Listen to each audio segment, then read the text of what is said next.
वालेकुम बच्चों, ये मैं आपकी 1.3 के जो रिमेनिंग क्वेश्चंस है ना वो आपको करवा रही हूँ। ठीक है, क्वेश्चन नंबर 5 तक हमने कर लिया था। अब हम क्वेश्चन नंबर 6 से स्टार्ट करेंगे। तो आपका क्वेश्चन है कि अगर ए की वैल्यू ये हो और बी की वैल्यू ये हो तो आपको फाइंड करना है सबसे पहले 3a माइनस 2b और पार्ट 2 ये है। तो सबसे पहले हम पार्ट 1 को सॉल्व कर लेते हैं।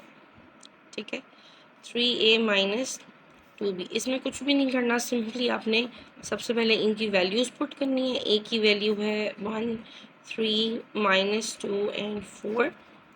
फिर ये माइनस का साइन एज इट इज़ आ जाएगा, इस 2 को हम यहाँ लिख देंगे और फिर हम b की वैल्यू पुट कर देंगे। ठीक है, 0, 7, -3 एंड 8।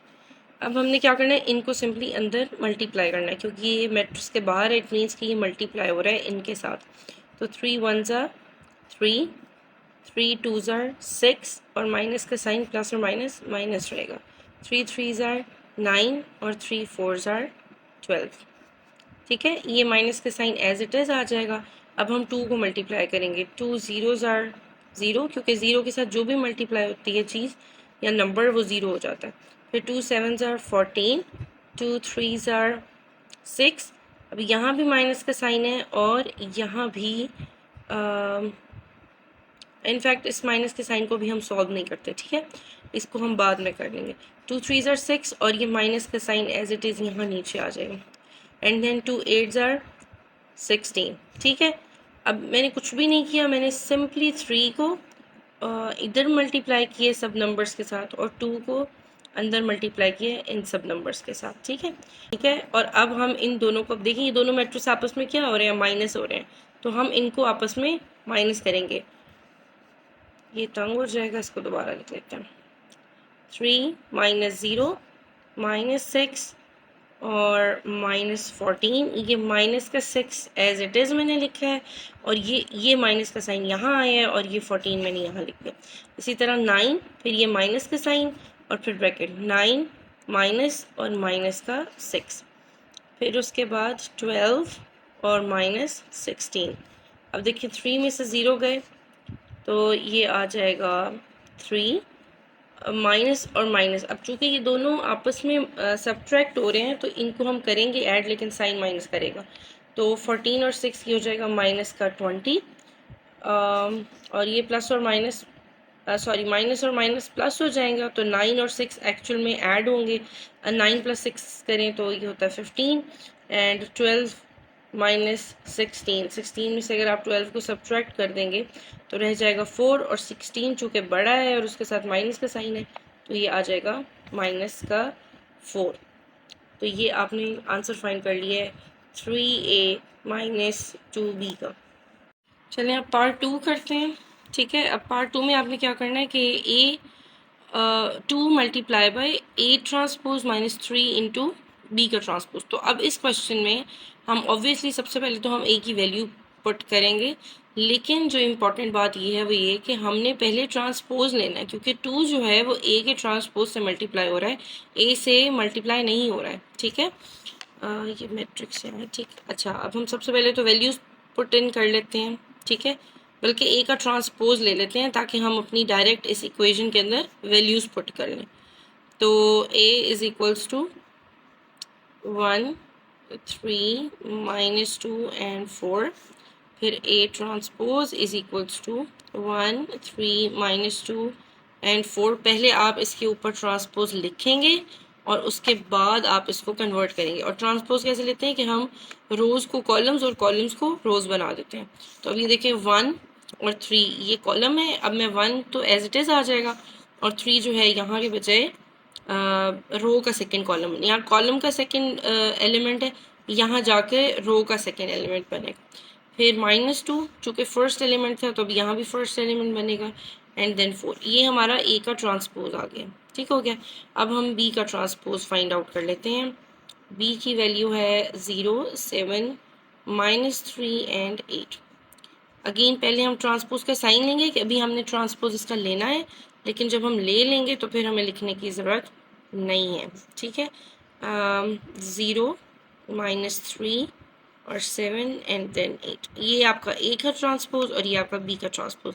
अब हम इक्वेशन नंबर 1 के अंदर इसको आप कर सकते हैं लेट, ये पूरी की पूरी टर्म लिख के आप उसको इक्वेशन नंबर 1 बना सकते हैं। एनीवेज मैं लिखूँगी नाउ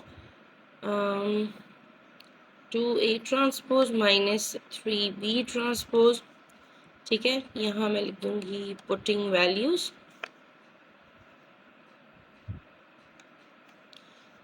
2 और अंदर मैं a के ट्रांसपोज की वैल्यू डालूंगी जो कि ये थी। ठीक है, 1 -2 3 and 4 and -3 into 0 7 -3 and 8। अब हम इन सबको इन एलिमेंट्स के साथ मल्टीप्लाई कर देंगे। 2 1s are 2, 2 3s are 6, 2 2s are 4, तो ये माइनस का 4 हो जाएगा, into 4s are 8, -3 0s are 0, 3 3s are 9, ये माइनस का साइन साथ रहेगा, 3 7s are 21 and 3 8s are 24। अब ये दोनों मैट्रिसेस आपस में माइनस हो रहे हैं तो इसको हैं, ठीक है।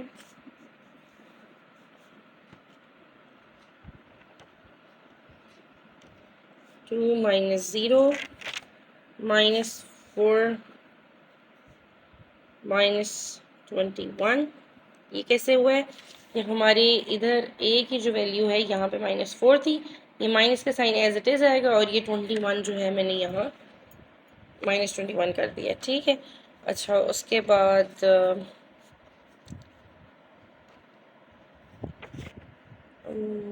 6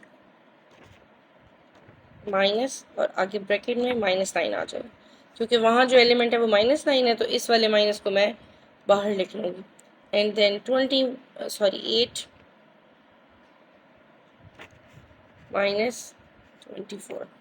चलो अब इसको सॉल्व कर लेते हैं। 2 में से 0 गए तो 2 ही रहेंगे। 21 एंड 4 चूँकि दोनों के साथ माइनस का साइन है तो एक्चुअल में ये ऐड होंगे, लेकिन साइन माइनस का रहेगा। ठीक हो गया, ये माइनस और माइनस प्लस है तो ये जब प्लस का साइन हो जाएगा तो 9 और 6 एक्चुअल में ऐड हो रहे होंगे, जिसकी वजह से आंसर आता है 15। और 24 में से 8 चले जाएंगे तो ये हो जाएगा माइनस का 16। माइनस साइन इसलिए रहेगा क्योंकि 24 बड़ा है और साइन हमेशा वही आता है जो बड़े के साथ होता है। तो ये आपका पार्ट 2 का आंसर है। चलिए बच्चों, अब क्वेश्चन नंबर 7 को देख लेते हैं। क्वेश्चन नंबर 7 में कह रहे हैं कि अगर 2 इस मैट्रिक्स के साथ मल्टीप्लाई हो और 3 इस मैट्रिक्स के साथ मल्टीप्लाई हो तो फिर जो आंसर है वो ये है। ठीक है, लेकिन हमें फाइंड करनी है value of A and B.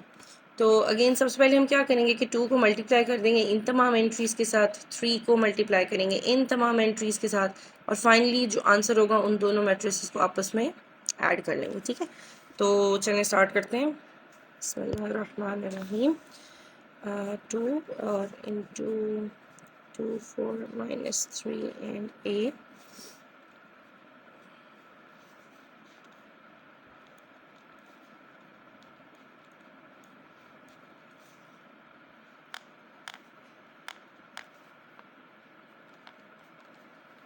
चलिए अब मैं मल्टीप्लाई करने वाली हूँ। 2 2s are 4, ठीक है, 2 3s are 6, माइनस का साइन वैसा का वैसा रहेगा, 2 4s are 8 और 2a एज इट इज आ जाएगा। फिर then plus 3 1s are 3, 3b ऐसे ही आ जाएगा, 3 8s are 24 and 3 4s are 12। Minus का साइन एज इट इज आएगा और इसको भी हम एज इट इज लिख लेंगे। ठीक है, अच्छा अब ये दोनों मैट्रिक्स आपस में ऐड हो रहे हैं तो इन्हें हम ऐड कर लेते हैं। 4 + 3 माइनस का 6 + 24, 8 + 3b एंड देन 2a - 12। ठीक हो गया। अच्छा उसके बाद 4 + 3 is 7। 24 में से अगर 6 चले जाएं तो क्या आंसर आता है? 18 आ जाता है। ठीक है, 8 + 3b रहेगा, 2a - 12 रहेगा और इसको मैं यहाँ लिख रही हूँ 7 18 10 और 1। अच्छा अगर आपको याद हो तो सेम यही सिचुएशन और सेम यही क्वेश्चन हमने एक्सरसाइज नंबर 1.1 में भी किया था। जिसमें हमें इस तरह की इक्वेशन दी थी और हमने 2 वेरिएबल्स के आंसर्स फाइंड आउट करने थे। वहाँ पे मैंने आपको सिखाया था कि 2 मैट्रिसेस सिर्फ तभी इक्वल कंसिडर होते हैं जब उनके कॉरिस्पॉन्डिंग एलिमेंट्स जो हैं वो इक्वल हो। तो अगर आप यहाँ देखें हमारा 7 जो है वो अपने कॉरिस्पॉन्डिंग एंट्री के साथ जो है वो बिल्कुल इक्वल है। यहाँ पे भी 7 है, वहाँ पे भी 7। इसी तरह ये 18 और ये 18 दोनों कॉरिस्पॉन्डिंग एलिमेंट्स हैं और दोनों बराबर हैं। तो हम इन दो के साथ अब कंसिडर करेंगे। अब ये वाली जो टर्म है ये चूँकि इधर कॉरिस्पॉन्ड कर रही है तो हमारी ये एक इक्वेशन बन जाएगी और दूसरी इक्वेशन हम यहाँ से इसके साथ बनाएंगे। तो हमारी एक इक्वेशन बन जाएगी 8 + 3b = 10 और हमारी दूसरी इक्वेशन बनेगी 2a - 12 = 1। तो यहाँ इसको पहले कर लेते हैं। 3b = 10 - 8, ये आ जाएगा 2 और ये 3 इधर इधर मल्टीप्लाई हो रहा है, वहाँ जाके ये नेक्स्ट स्टेप में क्या हो जाएगा, डिवाइड हो जाएगा। ठीक है, ये हो जाएगा 2/3। इसी तरह 2a को यहीं रहने दें, ये 12 यहाँ माइनस हो रहा है, जब इज इक्वल के उधर जाएगा तो ये क्या हो जाएगा, एड अप हो जाएगा। तो ये हो जाएगा 13 और उसी तरह ये 2 यहाँ मल्टीप्लाई हो रहा है, जब ये इज इक्वल के उधर जाएगा तो ये डिवाइड हो जाएगा। तो ये हो जाएगा 13/2। तो ये आपकी a और b की वैल्यूज निकल आई। चलिए हम क्वेश्चन नंबर 8 को देखते हैं। इसका पार्ट 1 देख लें, a + b होल का ट्रांसपोज, यानी कि पहले हम चूँकि a + b ब्रैकेट में है तो पहले हम इन्हें ऐड करेंगे और फिर ट्रांसपोज लेंगे, लेकिन राइट हैंड साइड पे हम पहले ट्रांसपोज लेंगे a का भी और b का भी और फिर हम इन्हें ऐड करेंगे। और हमारी लेफ्ट हैंड साइड और राइट हैंड साइड हमारी जो है वो इक्वल होनी चाहिए। ठीक है, तो चलिए स्टार्ट करते हैं।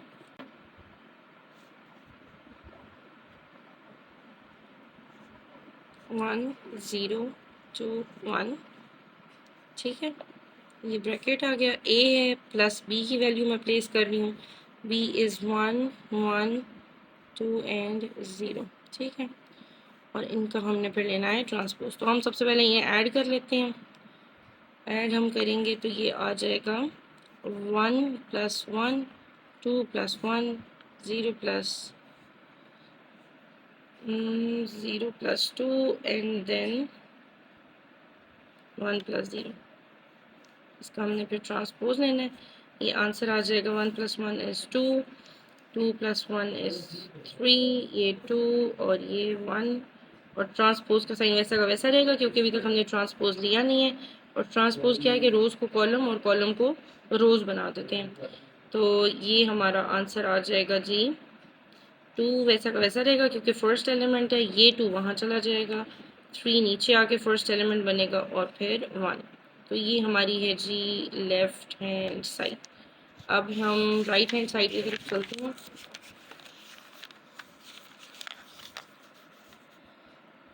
राइट हैंड साइड में क्या था कि हमने a का ट्रांसपोज प्लस b का ट्रांसपोज लेना है। तो सबसे पहले हम a की वैल्यू पुट करेंगे। ठीक है, अच्छा बच्चों ये मैंने वैल्यूज़ लिख ली हैं। ठीक है, a की भी और बी की भी, और ट्रांसपोज का साइन ऊपर भी लिखा हुआ है मैंने क्योंकि अभी ट्रांसपोज हमने लिया नहीं है। ठीक है, इस बात को आपने याद रखना है। अब हम ट्रांसपोज यानी कि रोज़ को कॉलम और कॉलम को रोज़ बना देते हैं। तो ये आ जाएगा 1 और 0 और 2 और 1। ये ए का ट्रांसपोज और बी का ट्रांसपोज जब हम लेंगे तो हो जाएगा 1 2 1 एंड 0।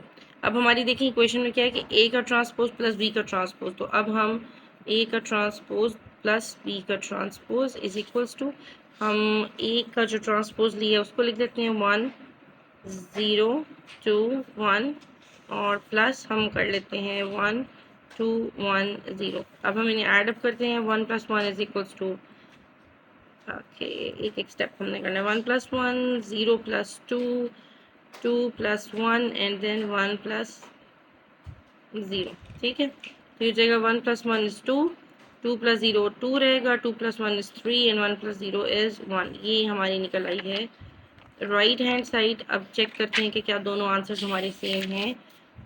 2 हमारी ऊपर वाली रो में और नीचे वाली रो में 3 एंड 1 है। तो ये देखिए ऊपर वाली हमारी रो में 2 है और यहाँ पे 3 और 1 है। तो इट मीन्स कि ये हमारी जो लेफ्ट हैंड साइड है वो इक्वल है राइट हैंड साइड के, ठीक है। ये वेरीफाई हो गया यहाँ। अच्छा बच्चों, अब ये 8 क्वेश्चन नंबर 8 का पार्ट 2 है। ये बिल्कुल पार्ट 1 की तरह है। उसमें हमने a प्लस बी होल का ट्रांसपोज लिया था, यहाँ पे a माइनस बी है। इसी तरह यहाँ a transpose plus b transpose था, लेकिन यहाँ पे माइनस b ट्रांसपोज है। तो आपने क्या करना है, लेफ्ट हैंड साइड पे सबसे पहले a और b की वैल्यू पुट करनी है और इनको दोनों मैट्रिसेस को आपस में माइनस कर देना। जो आंसर आएगा उसका ट्रांसपोज लेना है। ठीक हो गया। और राइट हैंड साइड पे क्या करना है, ए का ट्रांसपोज लेंगे, बिल्कुल इस तरह जिस तरह यहाँ पे मैंने किया था।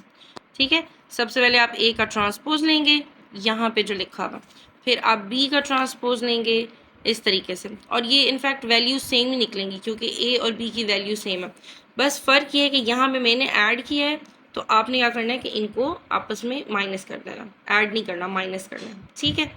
और यहाँ लेफ़्ट हैंड साइड में मैं आपको दोबारा दिखा देती हूँ। जैसे आपने यहाँ लेफ़्ट हैंड साइड पे मैंने ए की वैल्यू लिखी थी, बी की वैल्यू लिखी थी, उनको ऐड किया था। ठीक है, ट्रांसपोज वैसे ही लिखा है, लेकिन आपने ऐड नहीं करना, आपने माइनस कर देना। ठीक हो गया। फिर यहाँ आपका आंसर आ जाएगा और आंसर का फिर आपने ट्रांसपोज करना। तो मैं एक्चुअल चाहती हूँ कि आप ये पार्ट खुद करें। ठीक है, और हम अब पार्ट 3 को डिस्कस करते हैं। ए प्लस ए का ट्रांसपोज इज सिमेट्रिक, ये हमें वेरीफाई करना है। अब सिमेट्रिक होने का क्या मतलब है? सिमेट्रिक होने का मतलब है कि अगर ए कोई मैट्रिक्स है, ठीक है, तो अगर हम ए का ट्रांसपोज लेंगे ना तो ये दोनों इक्वल होंगे। सिमेट्रिक होने का ये मतलब है। ठीक है, यहाँ मैं लिख देती हूँ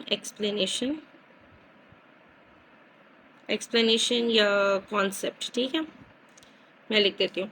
अच्छा, अब यहाँ पे अगर मैं ए और ए का ट्रांसपोज लिख रही हूँ तो आप शायद कंफ्यूज हो जाए, तो इसको दूसरे अल्फाज में मैं कह देती हूँ कि एक्स, और अगर हम एक्स का ट्रांसपोज लें तो इन दोनों का आंसर सेम होना चाहिए, तो ही इसको हम सिमेट्रिक कहेंगे।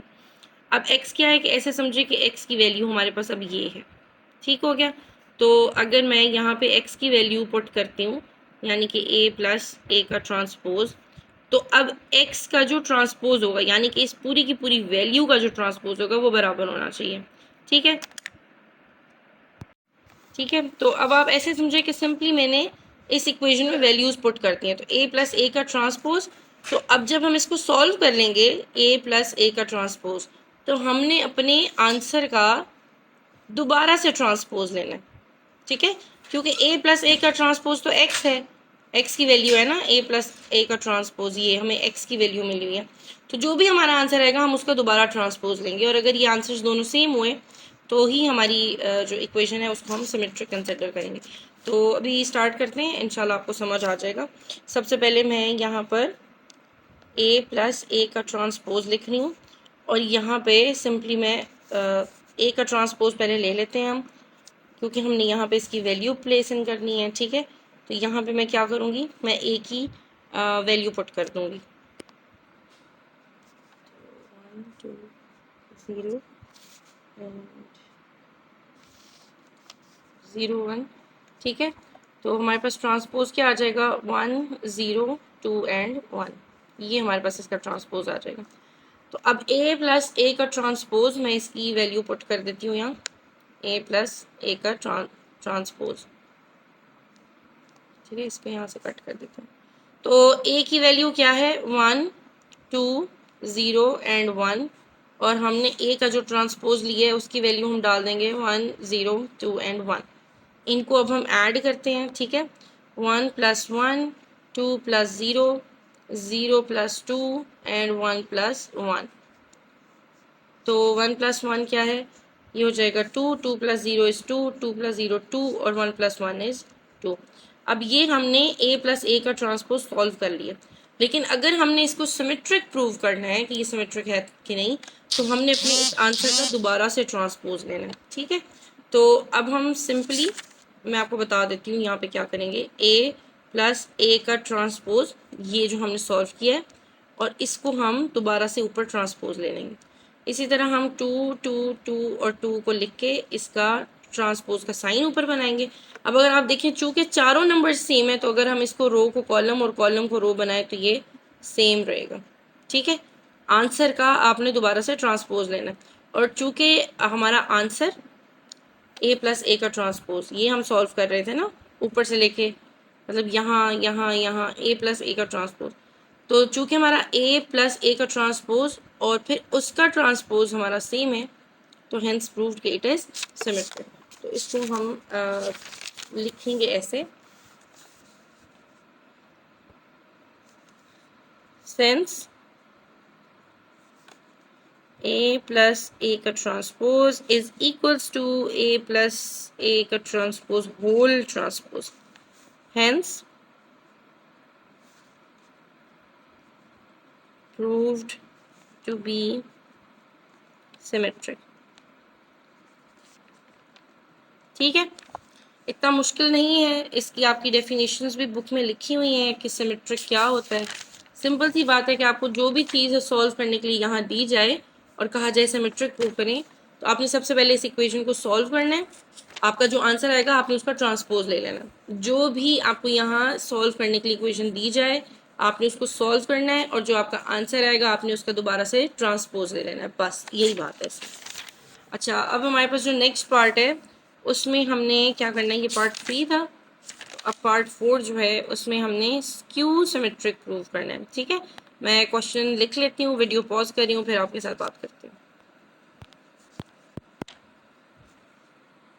अच्छा, सबसे पहले इस क्वेश्चन के कॉन्सेप्ट को समझ लेते हैं कि a माइनस ए के ट्रांसपोर्ट को स्क्यू सिमेट्रिक हमने कैसे प्रूव करना है। तो ऐसे समझे कि ये जो पूरा का पूरा क्वेश्चन है ना, इसको मैं बना देती हूँ x। ठीक है, x क्या है, हमारा क्वेश्चन है। जो भी हमें क्वेश्चन दिया हो, मतलब ज़रूरी नहीं है कि a माइनस ए ट्रांसपोज हो, ये b माइनस बी ट्रांसपोज या a प्लस ए ट्रांसपोज, जो भी हमें क्वेश्चन दिया ना, मैंने उसको बना लिया है फिलहाल x। तो हमने क्या करना है, सबसे पहले हमने x को सॉल्व करना है। ठीक है, सॉल्व क्वेश्चन, उसके बाद हमने इसका आंसर, हम इसको सॉल्व करेंगे तो ऑब्वियसली हमारे पास आंसर आ जाएगा। आंसर जब निकल आएगा तो फिर फर्दर हमने 2 स्टेप्स में काम करना है। क्या है, फर्स्ट हम आंसर का ट्रांसपोज लेंगे। ठीक है, यानी कि जो भी हमारा क्वेश्चन है, यानी कि ये जो हमारा क्वेश्चन है इस वक्त, ये उसके स्टेप्स हैं। सबसे पहले आपने इसको सॉल्व करना है, यानी कि ए की वैल्यू प्लेस करेंगे, ए की और ए का ट्रांसपोज लेंगे, उनको आपस में सब्ट्रैक्ट करेंगे, ये हम सॉल्व कर रहे हैं। फिर हमारे पास फाइनली जो आंसर आएगा, हमने उस आंसर का ट्रांसपोज लेना है, और दूसरा हमने उस आंसर को माइनस के साथ मल्टीप्लाई कर देना। ठीक है, ये 2 काम हमने बाद में करने हैं, और आपस में ये पूरी चीज़, यानी कि जो माइनस होगा और जो हम ट्रांसपोज लेंगे, ये आपस में इक्वल होने चाहिए। इक्वल कैसे होंगे, कि हमारे आंसर्स बिल्कुल सेम होने चाहिए, इनके कॉरिस्पॉन्डिंग एलिमेंट्स भी सेम होने चाहिए, तो ये प्रूव हो जाएगा कि ये स्क्यू सिमेट्रिक है। ठीक है, अब करना कैसे है, इसको हम सॉल्व कर लेते हैं। ठीक है, a माइनस ए का ट्रांसपोज, तो अब मैं क्या करूँगी, सबसे पहले मैं यहाँ पे a का ट्रांसपोज फाइंड आउट कर लेती हूँ। ठीक है, ए का ट्रांसपोज, तो मैं क्या करूँगी, अब ए की वैल्यू प्लेस इन करूँगी और इसका ट्रांसपोज लूँगी। तो मैं ए की वैल्यू डाल देती हूँ इधर। अच्छा, ये देखें, अब मैंने ए की वैल्यू यहाँ पे प्लेस इन कर दिया, ऊपर ट्रांसपोज का साइन है, क्योंकि ट्रांसपोज अभी तक हमने लिया नहीं है, हमने अभी लेना है। ठीक है, फिर अब ट्रांसपोज कैसे लेते हैं, कि रोज़ को कॉलम और कॉलम को रोज़, तो ये 1 0 और ये 2 और 1 हमारा जो है बन जाएगा। ये हमने ट्रांसपोज ले लिया है। अब हम यहाँ पे इसको सॉल्व करते हैं। हम अभी इस स्टेप पे हैं कि हम अभी अपने क्वेश्चन को सॉल्व कर रहे हैं। ठीक है, तो हम ए की वैल्यू सबसे पहले लिखेंगे। ए की वैल्यू है 1 2 0 और 1। इसको हमने सब्ट्रैक्ट करना है ए के ट्रांसपोज के साथ। तो ट्रांसपोज अभी अभी हमने यहाँ पे ये देखें निकाला था, तो हम ये ट्रांसपोज की वैल्यू यहाँ लिख देंगे। ठीक है, ये है 1 0 2 1। अब हम इन दोनों को आपस में सब्ट्रैक्ट कर देंगे, यानी कि 1 minus 1 2 minus 0 0 minus 2 and 1 minus 1। तो इसका आंसर आ जाएगा, तो देखें 1 माइनस 1 इज़ 0, 0 में से 2 गए तो माइनस का 2, यहाँ पे सिर्फ 2 और यहाँ पे अगेन 0। तो अब आप ये देखें कि यहाँ पे चूँकि 2 बड़ा है तो साइन वही आता है जो बड़े के साथ होता है। करना तो हमने सब्ट्रैक्ट ही है, लेकिन साइन बड़े के साथ आएगा। यहाँ पे क्या है कि 2 माइनस 0 0, माइनस का साइन जो है वो 0 के साथ, और 0 छोटा है तो अब हमारे पास प्लस का 2 आ जाएगा। ठीक है, अब ये देखें कि हमने सॉल्व कर लिया है और हमारे पास आंसर भी आ गया है। ठीक है, अब हमने आगे क्या करना है, इस आंसर को, ये जो हमारा आंसर निकला है, ठीक है, यहाँ मैं आंसर लिखी हूँ, इस आंसर को अब हमने 2 काम करना है। इस आंसर का अगेन हम ट्रांसपोज लेंगे और इसका सब्ट्रैक्ट माइनस एडिटिव इनवर्स भी लेंगे। ठीक है, तो ये अब वैसा का वैसा आएगा, a माइनस ए का ट्रांसपोज, a माइनस ए का ट्रांसपोज। अब इसका चूंकि हमने ट्रांसपोज लेना है अगेन, यहाँ मैं स्टेप 1 भी लिख देती हूँ, ठीक है, ये 2 स्टेप्स थे ना हमारे, तो मैं स्टेप 1 लिख देती हूँ। तो a माइनस ए का ट्रांसपोज, इस होल का ट्रांसपोज, a माइनस ए का ट्रांसपोज हम सॉल्व कर चुके हैं, ये आंसर है, लेकिन इस आंसर का भी अब हमने ट्रांसपोज लेना है। तो 0 2 -2 एंड 0, अब इसका हम ट्रांसपोज ले लेंगे तो रोज हमारे कॉलम और कॉलम रोज बन जाएंगे, तो -2 ऊपर चला जाएगा। ये हमारा स्टेप 1 हो गया, ये हमारे पास एक मैट्रिक्स आ गया है, ठीक है, इसको मैट्रिक्स ए कर देते हैं। अब स्टेप 2 में क्या करना है हमने कि इस आंसर को हमने नेगेटिव के साथ मल्टीप्लाई करना है, यानी कि a माइनस ए का ट्रांसपोज हमने सॉल्व किया है, इसको हम मल्टीप्लाई करेंगे माइनस के साथ। पहले हमने ट्रांसपोज लिया था पर अब हम मल्टीप्लाई करेंगे माइनस के साथ। तो ये हमारा a माइनस ए ट्रांसपोज है, इसकी वैल्यू हम लिखेंगे 0 -2 2 और 0, ठीक हो गया। अब हम इसको सॉल्व कर लेते हैं। 0 तो 0 ही रहेगा, ये -2 हो जाएगा, माइनस और माइनस प्लस का 2 हो जाएगा, और ये 0 वैसा का वैसा 0 ही रहेगा, ठीक हो गया। अब माइनस का साइन हम नहीं लगाएंगे क्योंकि हमने मल्टीप्लाई कर दिया। अब ये हमारा मैट्रिक्स नंबर बी हो गया। तो अब हमारा ए और बी जो है ना, ए और बी वो इक्वल होने चाहिए। यहाँ मैंने आपको बताया था ना कि आप इस आंसर का ट्रांसपोज लेंगे, इसी आंसर का आप नेगेटिव लेंगे, और ये दोनों आंसर्स सेम होने चाहिए। तो ये देखें, इस आंसर का हमने ट्रांसपोज लिया है और इसी आंसर का 0 2 -2 और 0, ये देखें 0 2 -2, इसको माइनस से मल्टीप्लाई किया है। तो अब ये देखें हमारा आंसर नंबर ए और बी क्या सेम है, ये सेम है। तो हम यहाँ लिखेंगे कि since A and B are equal, so it is symmetric, skew symmetric, ठीक है। अब बाकी के जो पार्ट है ना क्वेश्चन नंबर 8 के, वो आपने खुद करने हैं, क्योंकि एक स्क्यू सिमेट्रिक वाला है, एक सिमेट्रिक वाला है, और मैंने आपको सिमेट्रिक वाला भी समझा दिया और स्क्यू सिमेट्रिक वाला भी समझा दिया। तो बाकी के पार्ट्स आप लोगों ने खुद करने हैं और टेस्ट के लिए रेडी रहना।